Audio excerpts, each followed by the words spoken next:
Cody Borgia, and this is my version of Lights Out. One of the things that I wanted to emphasize in this was just the simplicity of the game while still making a complex gameplay. So what I did was I just made simple tiles, just a basic blue, and then the bools that I selected for it, for the different icons, were going to just alternate from a red capsule and a green capsule, with red being off and green being on respectively.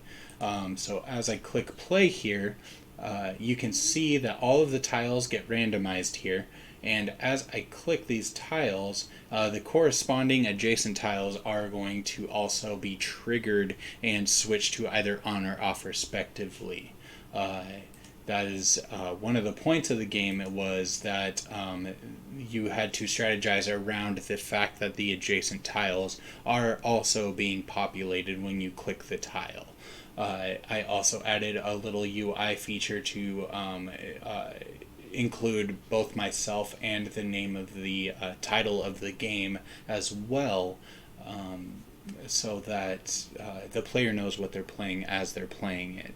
One of the other things that I included was a winning condition. I have been finding that this game is actually quite difficult to beat, so I've been chipping away at that. I've only hit the win condition one time so far, but I can give you a quick hint as to what that would look like here, and that would be simply under this text here, and I just toggle that and it will say you win, and I did put that in script as well. And like I said, I just kept it a very simple and clean layout. The prefabs that I had made for these, like I said, were just simple capsules as well.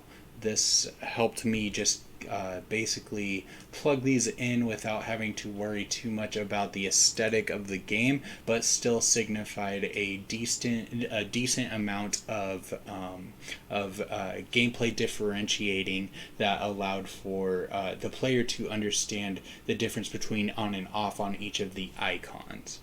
So that was probably the biggest emphasis that I put on the game, was just the two different icons.